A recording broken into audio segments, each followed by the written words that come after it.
também. Então, gostaria de te convidar a assistir a primeira, segunda e terceira parte para você estar mais inteirado do tema, mas nada que você não possa também, neste momento, aproveitar e receber também a palavra de Deus.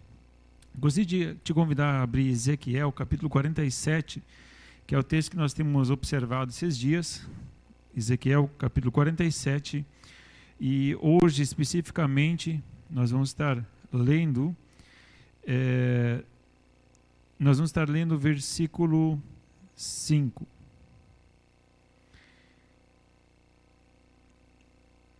Mediu mais 1000, seriam 1000 côvados, e era um rio que eu não podia atravessar, porque as águas eram profundas, águas que se deviam passar a nado, rio pelo qual não se podia passar.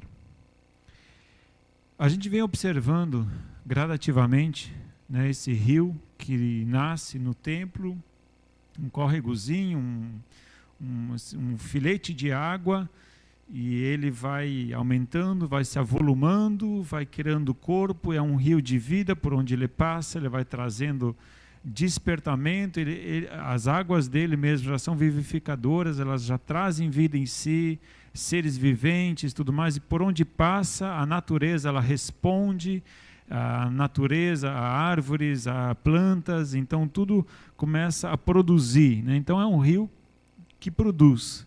O templo, né, como é uma visão que o profeta tem, o templo naturalmente é a presença de Deus, né, a habitação de Deus. Então o rio, na verdade, ele nasce da presença de Deus, e por onde esse rio, esse mover, essa água deste rio vai passando, ela vai vivificando. Muito bem. E ele acaba desembocando então no Mar Morto, que é um local totalmente árido, totalmente sem vida, e ele acaba trazendo vida inclusive para o próprio Mar Morto. Essa visão de uma forma generalizada. O que eu gostaria de destacar nessa noite é que este rio que a gente está estudando, né, teve outra ministração que eu já falei mais especificamente sobre o rio em si, mas o que eu posso observar é que ele nasce de uma forma pequena, de uma forma insignificante, e ele lá na frente ele vai se desdobrar num rio caudaloso, que é o texto que nós alcançamos hoje, né? Ele começa, né, é medido 1000 côvados, né? E ele passa por essa água, né? O profeta passa pelas águas, a água no tornozelo, ele mede 1000 côvados, passa água no joelho, mede 1000 côvados, passa água nos lombos, que seria na cintura. E é interessante observar, porque o crescimento gradativo deste rio, ele não é proporcional, certo? Porque se a gente fosse pegar, então vamos medir mais 1000 côvados, certo? Então se a água estava nos lombos, que seria na parte da cintura, o próximo passo, se fosse, né, gradativo, um aumento gradativo, ele viria praticamente no pescoço, né? Então, dos lombos, ele vira do pescoço, enfim, né, quase a minha altura, talvez. Mas esses últimos 1000 côvados, o rio ele se torna tão profundo que a própria palavra ela diz, e era um rio que eu não podia atravessar, porque as águas eram profundas. Águas que se deviam passar a nado, rio pelo qual não se podia passar. Era um rio que se tornou tão profundo que era impossível você caminhar por dentro das águas. Até então ele atravessava o rio, ou esse riacho, ou esse filete de água caminhando, né? Água no tornozelo, água no joelho, água nos lombos, mas chegou neste ponto que não dava mais pé. E tal era o volume de água que ele menciona que somente a nado é que poderia ser ultrapassado.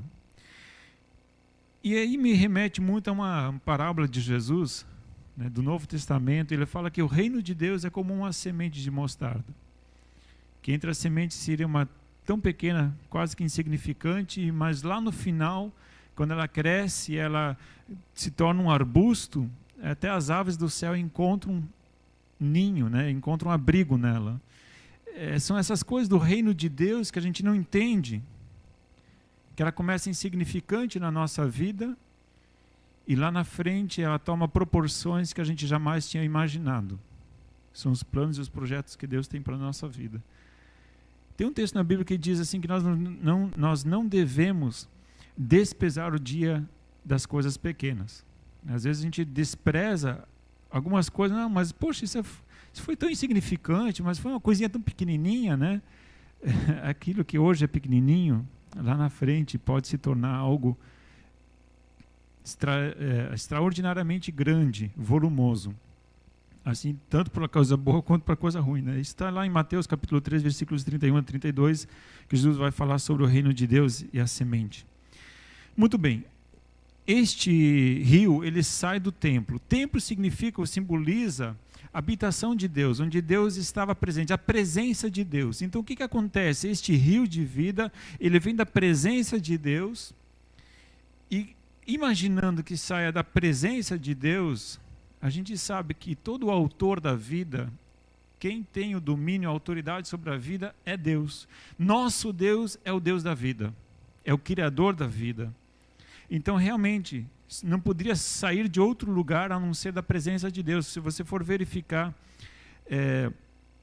Apocalipse, capítulo 22, versículo 1, você vai ver lá também um rio, né, cristalino, que vem do trono de Deus. Aqui no Antigo Testamento estava lá o tabernáculo simbolizava a habitação de Deus. E agora, no Novo Testamento, a gente tem o Apocalipse. Do Apocalipse, ele menciona que este rio cristalino, onde as árvores elas crescem nas suas margens e tudo mais, ele sai do trono de Deus, do Cordeiro. Do trono de Deus e do Cordeiro. Significa que Deus Pai e Jesus, lógico, são um, né? E automaticamente este rio, então, ele é o próprio Deus. Ele é o Deus. Este próprio rio é Deus. Ele é o Deus da vida. Ele, por onde as águas dele, a presença dele passa, vai vivificando. Tudo que Deus toca, tudo que a presença de Deus toca, vivifica. Ele tocou as nossas vidas. Ele nos tirou do inferno da morte e nos vivificou em Cristo Jesus, do Cordeiro. Então, entendo dessa forma de que o rio de vida é o próprio Deus. Não há nada que possa vivificar mais do que o próprio Deus. E a gente sabe que a palavra de Deus, ela diz que Deus é Espírito. E que importa que os verdadeiros adoradores o adorem em Espírito e em verdade. Significa que este rio, nele está a Trindade. Em Apocalipse ele vai falar que o rio, ele vem e sai do trono de Deus e do Cordeiro. Já ao mesmo tempo, quando nós vamos ler em João capítulo 7, que é um texto que eu já mencionei nessas ministrações sobre o rio, mas é um texto muito importante para a gente conseguir interpretar da forma correta aquilo que Ezequiel nos dá uma pitada lá no Antigo Testamento. João capítulo 7, versículo 37 diz assim: No último dia, o grande dia da festa, Jesus pôs-se de pé e clamou: Se alguém tem sede, venha a mim e beba. Quem crê em mim, como diz a Escritura, do seu interior fluirão rios de água viva. Em primeiro lugar, Jesus convida todo aquele que tem sede, venha a mim e beba. Então, em primeiro lugar, acontece que nós, como criação de Deus, temos fome e sede de algo que nos complemente, que algo nos complete. E Jesus diz: ei, se vocês têm fome e sede, eu tenho algo para saciar essa fome e essa sede de vocês. Então venham a mim e bebam, eu sou a fonte. Venham a mim, águas cristalinas, eu tenho vida e vida em abundância. Vida em plenitude, plena. E o que acontece? A partir do momento que nós tomamos da água da fonte, ele mesmo diz: quem crê em mim, como diz a Escritura, do seu interior fluirão rios de água viva. Eu já falei sobre isso em outras ministrações. Significa que nós, em contato com o rio, nós nos tornamos parte do rio, E o rio acaba fluindo em nós e através de nós, nos alimenta, nos sacia e acaba ainda sendo o quê? Alimento para outras nações, para outras pessoas. Então o rio, ele passa por nós. A partir do momento que o rio passa por nós, nós fazemos parte do rio e o rio vem e começa a fluir também para as outras pessoas. E agora vem algo muito importante que nós não podemos negligenciar. Veja o que Jesus fala, ou na verdade, veja o que João fala a respeito disso no versículo 39. Isto ele dizia do Espírito que havia de receber os que nele crescem. O Espírito Santo ainda não fora dado, porque Jesus ainda não havia sido glorificado. Significa que João, neste momento, ele dá uma explicação para que as pessoas, quando lessem isto, entendessem o que Jesus queria falar desta fonte de água, que de quem dela bebesse, dessa pessoa fluiria. Então João ele diz, é necessário que haja uma explicação em relação a esta água. Ele fala, Jesus falou isto em relação ao Espírito. Então o que acontece? Eu não posso desassociar aquilo que Jesus fala do Espírito Santo. O Espírito Santo é aquele que flui e que sacia em primeiro lugar a nossa sede, a nossa ansiedade por busca de algo sobrenatural ou algo que preencha o nosso vazio. O ser humano, ele tem um vazio dentro dele que somente Deus pode preencher. E o que acontece? O Espírito de Deus é que preenche o vazio que está no nosso coração. E justamente João, ele fala, gente, Jesus estava falando neste ponto sobre este rio de vida, sobre essa água que fluiria relacionado ao Espírito Santo. Então nós precisamos interpretar isto dessa forma, utilizando aquilo que Jesus fala e o que João interpreta a partir daquilo que Jesus falou. Rio de vida, relacionando isso com o Espírito Santo. Se nós formos abrir em Romanos, e nós vemos Paulo falando algo sobre isso, Romanos capítulo 8, versículo 11. Romanos 8, 11. Paulo vai falar o seguinte: se o Espírito daquele que dentre os mortos ressuscita Jesus habita em vós, aquele que dentre os mortos ressuscitou a Cristo Jesus vivificará também os vossos corpos mortais pelo seu Espírito que em vós habita. Significa que Paulo está falando aqui a respeito do Espírito Santo, que ele diz que quem ressuscitou Jesus Cristo dos mortos foi ressuscitado pelo poder do Espírito Santo. O Espírito de vida, um Espírito que não pode ser morto porque é o Espírito de Deus, e Deus é vida. Então esse sopro de vida arrancou Jesus da escravidão, ou na verdade ali da prisão da morte, arrancou Jesus. Ele diz, olha, esse Espírito de vida que dentre os mortos ressuscitou Cristo Jesus, vivificará também os vossos corpos mortais pelo seu Espírito que em vós habita. Significa que o poder do Espírito Santo traz vida. O rio de vida, que a gente acabou de verificar lá em Ezequiel, que é o rio que não, por onde ele passa, ele vai vivificando. Então o poder de Deus de vivificação do ser humano é atribuído ao Espírito Santo, ao derramar do Espírito Santo. Então nós precisamos compreender de que toda virtude de Deus, ela está dentro do Espírito. O Espírito estando dentro de nós, toda vivicidade de Deus está dentro de nós. O poder vivificador de Deus através do Espírito Santo. E aí eu fico pensando aquilo que Jesus falou lá em João 10:10. Eu vim para que tenham vida e a tenham em abundância. Esse vida em abundância não é viver uma vida longa, né? Não é viver muito tempo, cronos. Vida em abundância também não quer dizer uma vida rica, uma vida abastada, uma vida tranquila, uma vida sossegada. O que é vida em abundância? A gente precisa saber o que é vida em abundância. Seria satisfação na vida. ter satisfação na vida, ter alegria na vida. Viver uma vida de uma forma alegre. Eu fico me perguntando como é que o apóstolo Paulo conseguia viver uma vida abundante, uma vida alegre, em meio a prisões, em meio a sofrimento, em meio a várias perseguições que ele sofreu, encarceramento, chibatadas. Como é que o apóstolo Paulo conseguia viver em meio a prisões, se não fosse um poder maior?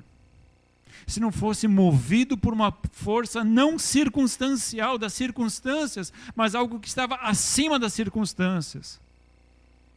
Amados, eu creio que nossa vida muitas vezes ela é regida por alegrias momentâneas, porque nós nos alegramos momentaneamente com coisas, ou por momentos, uma viagem, seja lá o que for, mas nos falta muitas vezes essa alegria perene, essa alegria sobrenatural, que em meio a circunstâncias totalmente adversas nos traz uma alegria e uma paz interior.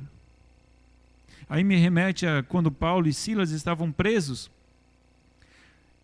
encarcerados, haviam recebido 4 dezenas de chibatadas, 40 açoites, e eles estavam presos, num pau ali, e eles estavam louvando e adorando a Deus.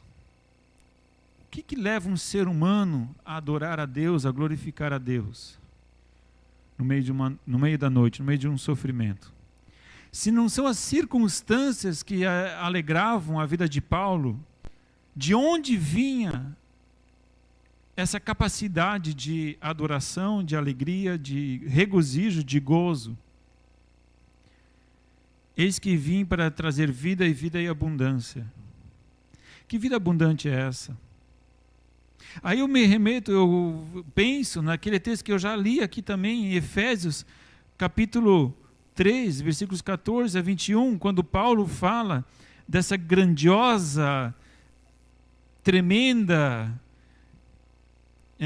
aquilo que Paulo fala lá em Efésios capítulo 3, versículo 16 em diante: oro para que segundo a riqueza da sua glória vos conceda que sejais fortalecidos com poder pelo Espírito no homem interior, lá dentro, para que Cristo habite pela fé nos vossos corações, e oro para que, estando arraigados e fundados em amor, possais perfeitamente compreender com todos os santos qual seja a largura, o comprimento e a altura e a profundidade, e conhecer o amor de Cristo que excede todo o entendimento, para que sejais cheios de toda a plenitude de Deus.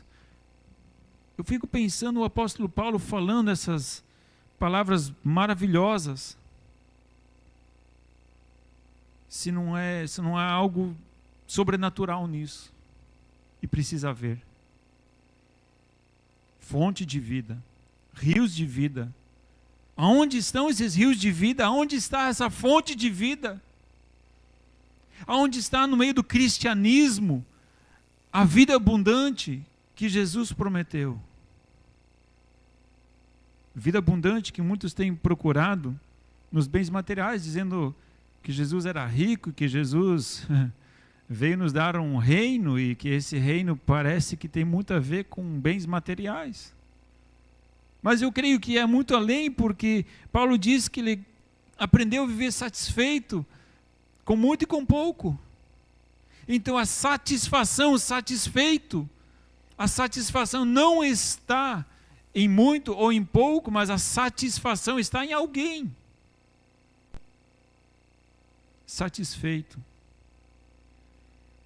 E aí eu começo a pensar que realmente, o que é vida abundante? Eu fiquei pensando quais são as coisas mais básicas pelas quais os seres humanos dariam tudo para ter.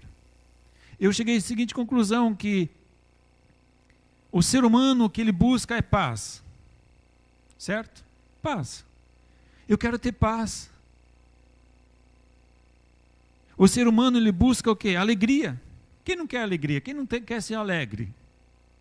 Eu creio que paz, alegria, são coisas que o ser humano busca. A paz, muitas vezes, ela é comprada com uma chácara na praia, né? Às vezes a paz ela é comprada com uma casa no campo, né? Longe do barulho. Quero ter paz, então quero me esconder no meio do mato. A alegria, muitas vezes, ela é comprada com um carro novo. A alegria, ela é comprada com, sei lá, tantas coisas. Mas isso perdura, isso é eterno, isso te dá alegria por quanto tempo? E tem mais uma coisa, paz, alegria, e eu coloquei mais uma terceira, amor. Que ser humano não busca amor? Eu creio que qualquer ser humano, ele busca preencher o vazio com paz, alegria e amor. Ser amado, ser aceito, aceitação e receber carinho, receber amor, satisfação. Aí eu fiquei pensando, poxa, e aonde nós encontramos isso? Aonde na Bíblia nos fala algo sobre paz, alegria e amor? E quando comecei a estudar e comecei a olhar sobre isso, porque esse rio de vida, um rio de abundância, um rio que vivifica, deveria ter alguma coisa a ver com isso. Então, olhando para esses itens, eu encontrei a paz. João 14, 27 diz o seguinte. João 14, versículo 27.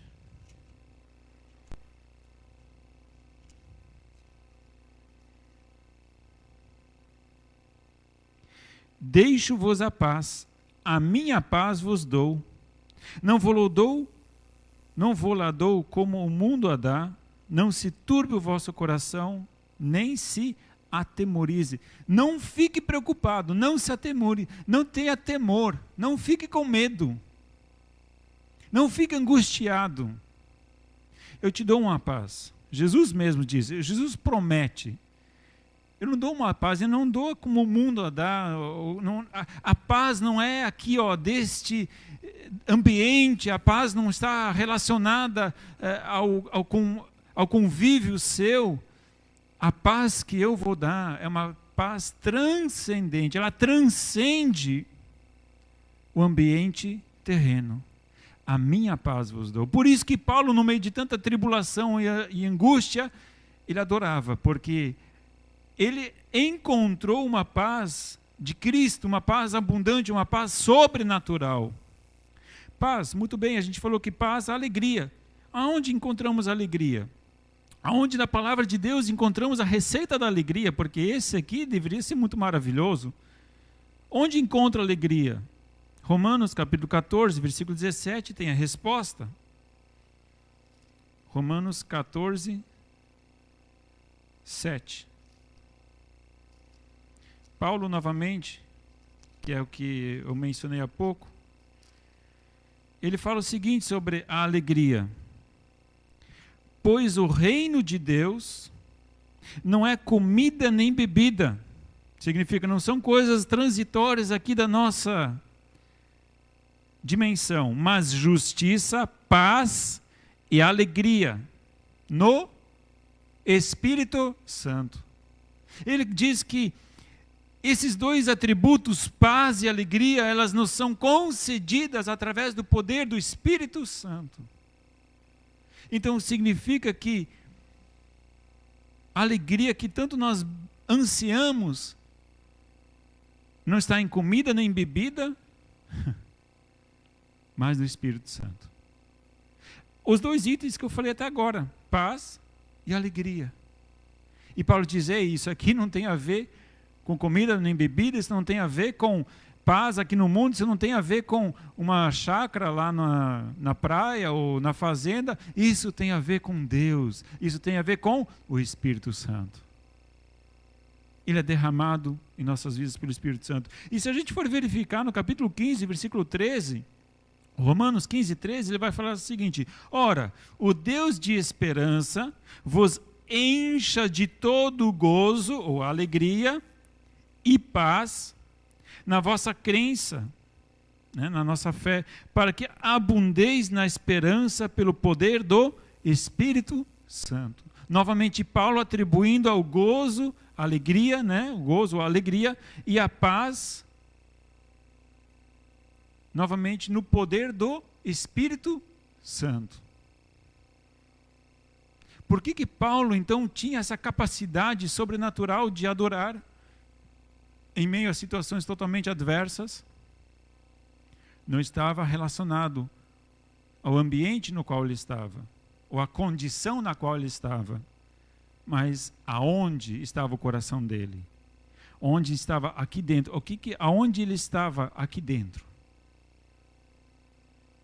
Então nós falamos dos 3 atributos que eu falei, de paz, alegria. 2 a gente já tem a resposta, que o próprio apóstolo Paulo fala, que Jesus mesmo falou que a paz que ele daria. Então significa que 2 já encontramos. Mas e o terceiro? O amor. O amor que tanto é cantado em tantas músicas, até músicas de pessoas que não vivem uma vida cristã. O amor, o verdadeiro amor. Onde encontramos este amor? O que a Bíblia fala de onde podemos encontrar este amor? E aí, novamente, eu olho para Romanos. Romanos capítulo 5, versículo 5, nos dá a resposta. Romanos 5, 5, Paulo vai falar novamente, o apóstolo Paulo, ele vai falar o seguinte: ora, a esperança não traz confusão, porque o amor de Deus está derramado em nossos corações pelo Espírito Santo que nos foi dado. Gente, como é que pode? De novo, o apóstolo Paulo nos fala de que o amor de Deus ele foi derramado em nossos corações pelo Espírito Santo que nos foi dado. Paulo diz, ei, a fonte de amor ela está mais próxima do que você imagina e ela custa muito menos do que você imagina.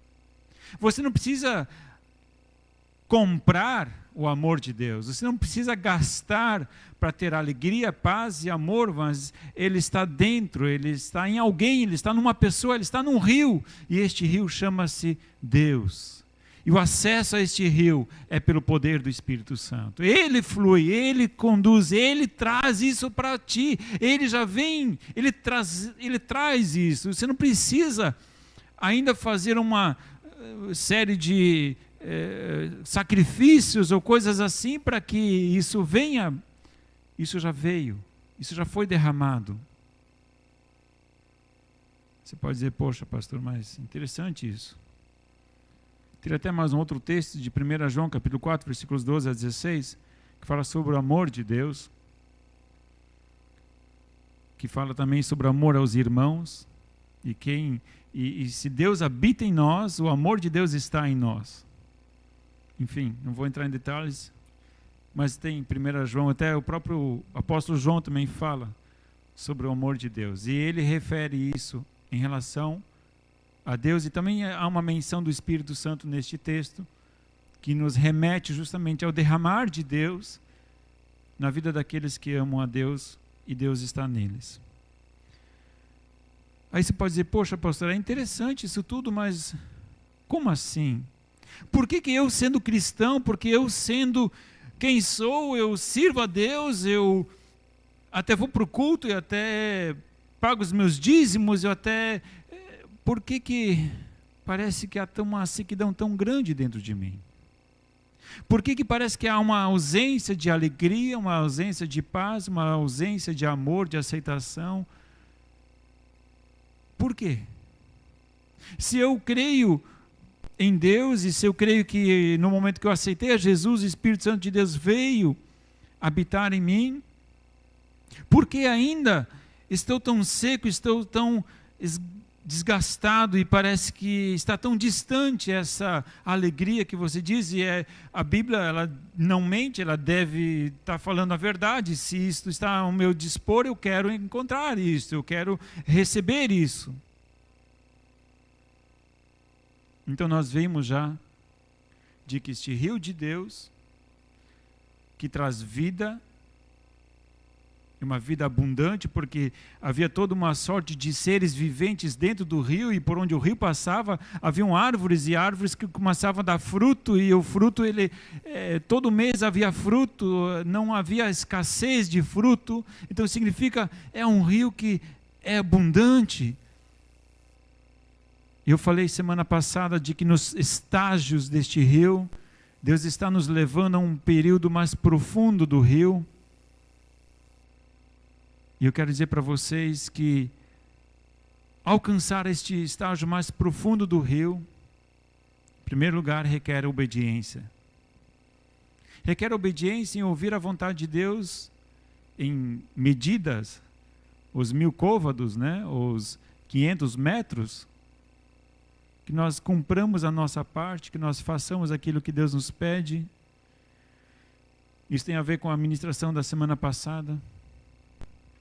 Mas alcançar essas águas profundas de satisfação em Deus, do derramar do Espírito Santo de Deus nas nossas vidas, requer entrega.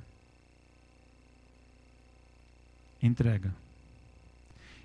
Entrega em que sentido? Entrega da nossa segurança, daquilo que nós temos como segurança. E isso não precisa ser dinheiro nem bens. Às vezes nós mantemos segurança no nosso raciocínio lógico. Tudo que eu não entendo, eu aceito como não sendo de Deus, né? Eu vou seguro. Ok, mas nosso Deus é sobrenatural. Eu vou compartilhar com vocês um pouquinho da minha história, porque chegou num momento, uma encruzilhada na minha vida. Eu havia feito um seminário teológico e fui muito enriquecido com isso, aprendi muito, foi uma bênção. E eu comecei a trabalhar no ministério como pastor de uma igreja, e estava sendo uma bênção. Mas dentro de mim havia um deserto, havia um vazio, uma sequidão tão grande, que eu não entendia o que era. Eu já tinha aceito Jesus, eu já tinha me batizado, já tinha feito o seminário teológico, já tinha bastante conhecimento, mas havia algo dentro de mim que ansiava, havia algo dentro de mim que faltava, algo incompleto. Não estava completo. Eu orava, eu buscava a Deus e aquela fome, aquela sede, ela só aumentava. E havia passagens da Bíblia que eu lia e eu ficava atônito, porque as pessoas, os teólogos até explicavam, não, é que essa parte aqui era só para aquela época de Jesus, não, essa outra parte aqui era só para o período dos apóstolos, porque os apóstolos é que viveram isso, mas nos nossos dias isso já cessou, e nos nossos dias isso já não há mais. Então nós temos que nos contentar com pregar o evangelho, e pregar a palavra, e pregar a verdade. E glória a Deus, eu estava fazendo isso. Mas dentro de mim, algo pulsava por algo a mais. Estava muito seco, a palavra vinha muito seca. Não estava pregando mentiras. Mas havia uma ansiedade por algo a mais. E quando eu li a palavra de Deus, e esses textos que eu acabei de apresentar para vocês, de promessa de uma vida abundante, de uma vida plena, de uma vida profunda em Deus, eu falei, Deus, eu quero isso. Eu quero isso. Eu creio que eu sou salvo. Eu sei que eu sou salvo. Eu fui batizado nas águas. Quando fui batizado, eu fui porque eu tinha decidido ser batizado. Mas algo em mim ansiava por mais. Comecei então a buscar pastores e aconselhamento em pastores que tivessem uma visão um pouco mais avivada da vida cristã, do ministério. E tinha um pastor, um amigo meu, tenho até saudades dele, pastor Diniz, lá de uma cidade do interior lá do Paraná. Ele vinha de uma visão um pouco mais avivada. Eu falei, Diniz, me orienta. O que está errado? A Bíblia, eu entendo a Bíblia tem promessas, e eu vejo elas, mas parece que não alcanço elas. Eu oro, eu busco, eu peço a Deus um enchimento do Espírito, porque a Bíblia diz que é para a gente se encher do Espírito. Eu peço, eu oro, isso não vem. Eu continuo seco, parece que Deus me faz desejar algo que Ele não quer me dar, porque se eu quero ser cheio do Espírito Santo, eu quero experimentar os dons, eu quero experimentar esse sobrenatural de Deus, que é a promessa, mas parece que ela nunca chega. Ele falou: Cláudio, a Bíblia diz que Deus busca por verdadeiros adoradores. Você está buscando. Ele também está buscando.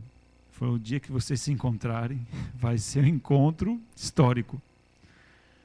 Ele falou: continua buscando, continua orando, continua jejuando. A única coisa que eu queria que ele fizesse é: então vem aqui, eu quero impor a minha mão sobre você, eu quero que você, na minha oração, você vai ser cheio do Espírito Santo. É isso que eu queria que ele fizesse. Mas a única coisa que ele fez não foi isso. Ele falou: continua buscando. Eu falei: misericórdia, eu continuar buscando. Já estou orando, jejuando, já estou...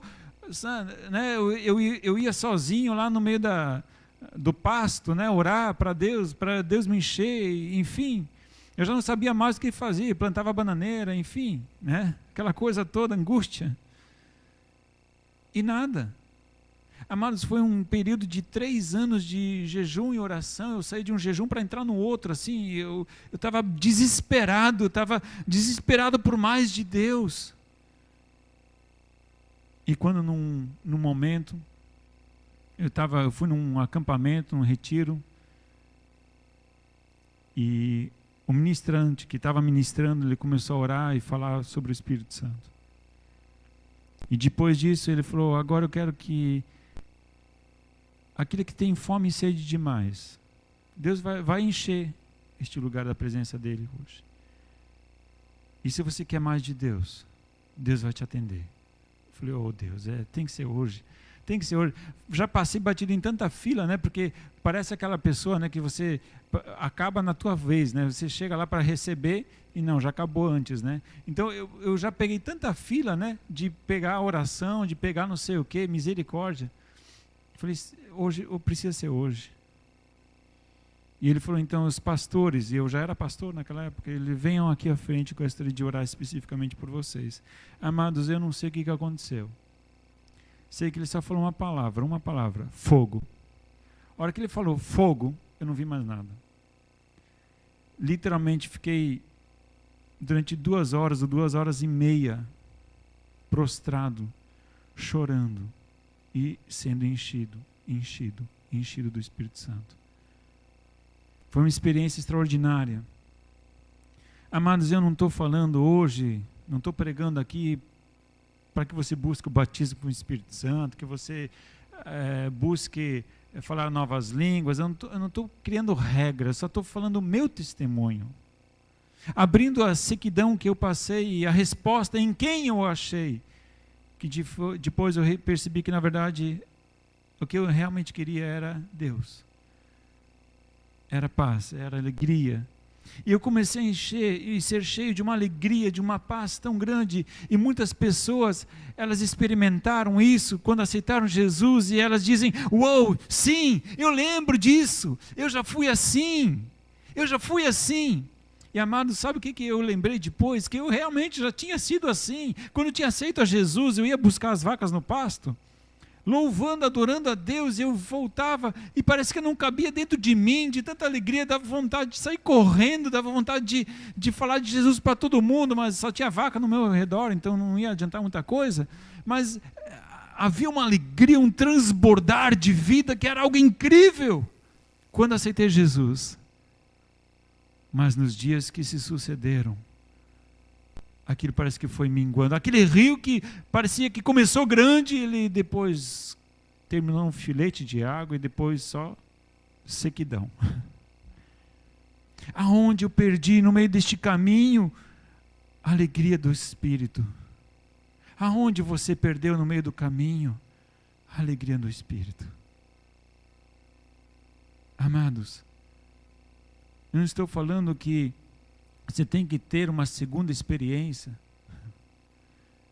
Se você não perder a primeira, glória a Deus, mas é que eu tinha perdido a primeira, eu tinha me afastado da fonte, e quando a gente se afasta da fonte, as coisas do mundo não satisfazem, não há satisfação. Então nós precisamos voltar para a fonte. Aleluia. Aleluia. E de repente você tem uma segunda experiência, uma terceira, uma quarta, uma quinta, E de repente eu percebi que toda vez que eu vou entrar num quarto, fecho a porta, aleluia, ali está a fonte. Eu peço que vocês possam ter experiências diárias com o Espírito Santo, que vocês possam ter um avivamento diário e que vocês jamais venham se afastar novamente da fonte de vida, do rio de vida, porque a partir do momento que a gente se afasta deste rio, a nossa vida se torna seca e vazia. Há necessidade de uma segunda experiência? Não sei. Eu acredito que há necessidade de uma experiência a cada dia. Não estou falando que você tem que sair sapateando todo dia, mas sim que você mantenha uma vida de relacionamento com o rio. Uma vida de comunhão com o rio, e a água e o fruto nunca cessará. Amado, quando você entra em contato com o rio, há duas coisas que acontecem na sua vida. Quando você deixa o poder do Espírito Santo se mergulhar, e você mergulhar neste rio que você não consegue mais nem andar, você se entrega totalmente. E quando este rio, ali o texto diz que ele não havia mais como passar caminhando, mas ele precisava atravessar a nado, porque esse rio, ele tomou dimensões tão extraordinárias que não havia mais condição de se manter em pé.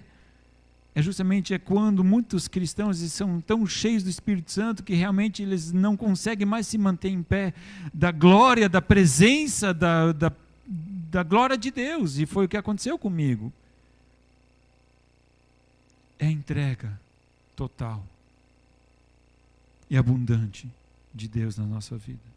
Mas duas coisas, elas refletem, quando você começa a nadar neste rio, são duas coisas que acontecem na nossa vida.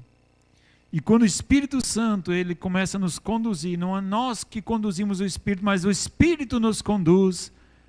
Amado, você não controla mais o rio, mas o rio te controla, porque enquanto você está em pé, com a água aqui no lombo, você ainda está mantendo o controle. É eu que controlo, é eu que vejo até quanto, como, aonde e como vou.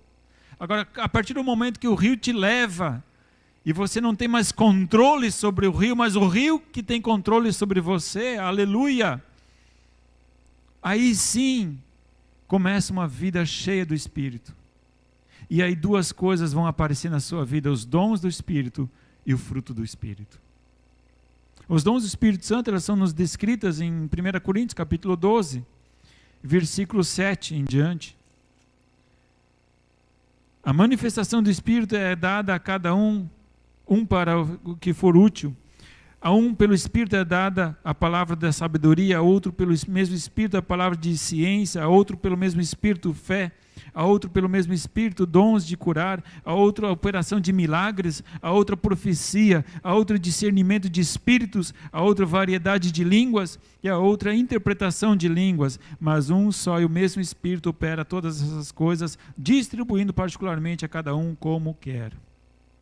Essa primeira produção é o Espírito que vem em nós, e ele começa o quê? A manifestar. Ele se torna uma fonte em nós, ele começa a se tornar uma fonte para abençoar outros. E como é que nós vamos abençoar outros? Através dos dons do Espírito Santo. Este é o fluir da fonte que jorra para abençoar os outros. E outros vão beber dessa fonte. Eu tenho uma palavra de Deus para a sua vida. Palavra de conhecimento, de profecia. Eu tenho cura de Deus para a sua vida. Vem cá, deixa eu orar por você. Aleluia. Vem cá, eu tenho algo de Deus para a sua vida. Deus me pede para te dizer, não sofra. Enfim, palavra de conhecimento, de sabedoria, novas línguas, interpretação de línguas. Enfim, o que Deus tem preparado para você, eu não sei, mas eu sei que cada um tem alguma coisa. Porque a promessa de Deus na sua palavra, e essa promessa para nós hoje. E a segunda coisa, que é consequência de nós estarmos imersos neste rio, é Gálatas capítulo 5. E novamente eu vou voltar àqueles 3 itens que eu já mencionei para vocês: paz, amor e alegria. Gálatas capítulo 5, versículo 22, mas o fruto do Espírito é amor, alegria, paz, longanimidade, benignidade, bondade, fidelidade, mansidão, domínio próprio. Gente, isso aqui é o fruto do Espírito, significa uma vez imerso no Espírito, este fruto aparece. Este é o fruto que vai transcender, ele vai jorrar de dentro de você, é o caráter de Deus. Você vai se tornar semelhante a Deus, você vai se tornar com as mesmas características do seu Pai. Este DNA de Deus, ele está implantado dentro de você, não tem como você negar isso. Como quando Pedro é questionado, para de falar nesse nome, Pedro diz, eu não consigo parar de falar, eu não consigo. Aquilo fluía, depois que Pedro foi cheio do Espírito Santo, porque antes que ele fosse cheio do Espírito Santo, misericórdia, só a graça de Deus, né? Ô Pedrão, negou Jesus 3 vezes, esforços próprios para fazer o reino de Deus não vão vingar. Mas quando flui o Espírito de Deus, não tem como reter, não tem como você calar, a paixão é tanta. E as pessoas disseram, ei, a gente vai matar você se você não parar de falar de Jesus. Ele falou, não consigo. Até que ponto, aonde nós perdemos isso, amados? Aonde nós perdemos isso na nossa caminhada? Quando nós desistimos de Jesus de formas tão absurdas, de trocar Jesus por qualquer coisa. Enquanto que Pedro e os discípulos que foram cheios do poder do Espírito Santo, não entregavam Jesus nem pela própria vida. Aonde nós perdemos isso? Cadê as pessoas cheias do Espírito Santo para dizer, ei, eis-me aqui? Cadê? Onde estão? Então, a segunda coisa que acontece quando você deixa o rio te levar, você se torna o próprio rio. Aleluia. Você é o rio, você é a fonte. E ela começa a transbordar. Amado, esse contato diário com o rio é a tua vida de oração. As primeiras experiências que eu tive com outras línguas foi enquanto eu orava, escondido no seminário, atrás no meio do mato. Foi quando pela primeira vez comecei a orar em línguas. Eu parei logo de orar em línguas porque eu fiquei muito constrangido, pensando que eu estava pecando contra Deus, falando, Deus, me perdoe, porque eu acho que eu me empolguei um pouco, eu estou falando coisas que nem sei o que é. Então, desculpa, Deus, me perdoe, porque eu estava sentindo uma alegria, uma paz tão grande, e aquilo começou a borbulhar para fora. Eu falei, Deus, calma, desculpa, estou perdendo toda a compostura, né? Estou perdendo toda a minha, né? Desculpa, Deus, foi mal. Deixa eu me recompor de novo, né? Respira, tranquei de novo o fluir de Deus e agora, né, na minha razão, deixa eu manter a minha razão, meu controle, né? E agora, amado, onde está o rio de vida que flui?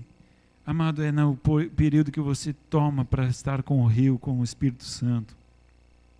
Precisamos ser cheios do Espírito Santo.